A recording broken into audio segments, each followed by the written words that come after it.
Each woman served the Lord.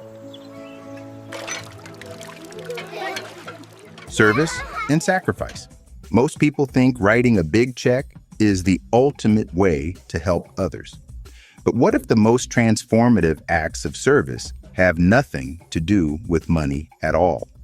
Welcome to the Adam Cadman Podcast. Proverbs 21, verse 3. To do justice and judgment is more acceptable to the Lord than sacrifice.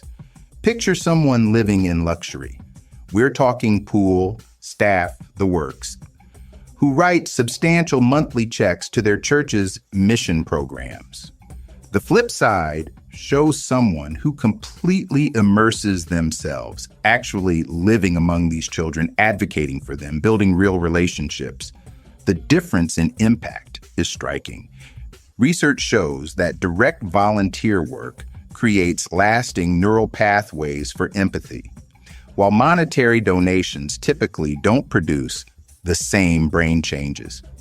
And it connects perfectly to this idea that doing justice and making right judgments carries more weight than traditional sacrifice. It's about transformation, not just transaction. Some studies of long-term volunteers show an 85% fundamental shifts in their worldview after sustained direct service. And you know what's really interesting? The text suggests that this kind of complete self-giving actually transcends normal judgment. It's like when someone dedicates their whole life to service, the action speaks louder than any justification could. That's such a powerful concept. So it's not just about the impact on others, but how this kind of service transforms us fundamentally as people.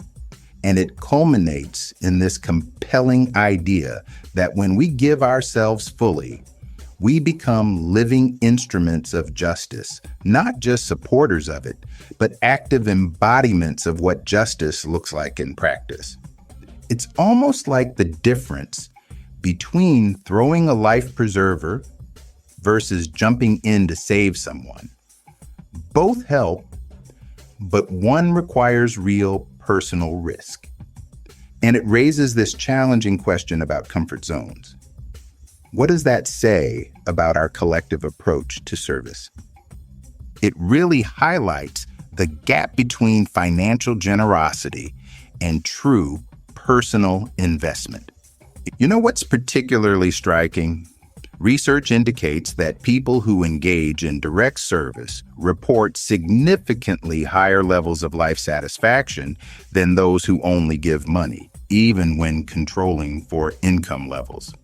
That makes so much sense when you consider the neurological impacts we discussed earlier. Real human connection creates lasting changes in our brain chemistry. And looking at historical examples, some of the most transformative social movements weren't led by wealthy donors, but by people who gave themselves completely to the cause, often at great personal cost.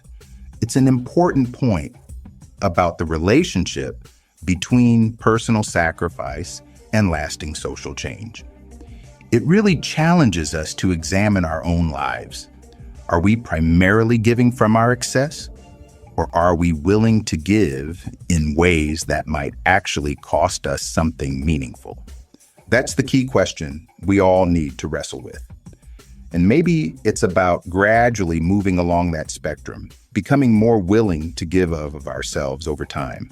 Looking ahead, I think we're going to see more emphasis on this kind of direct, transformative service, especially as younger generations seem to value authentic engagement over traditional philanthropy. And that could really reshape how we think about making a difference in the world. Maybe the future of meaningful change isn't in bigger donations, but in more people willing to give of themselves in ways that transform both the giver and receiver. Now that's something worth thinking about. Bye for now, and until next time, God loves you, and so do I.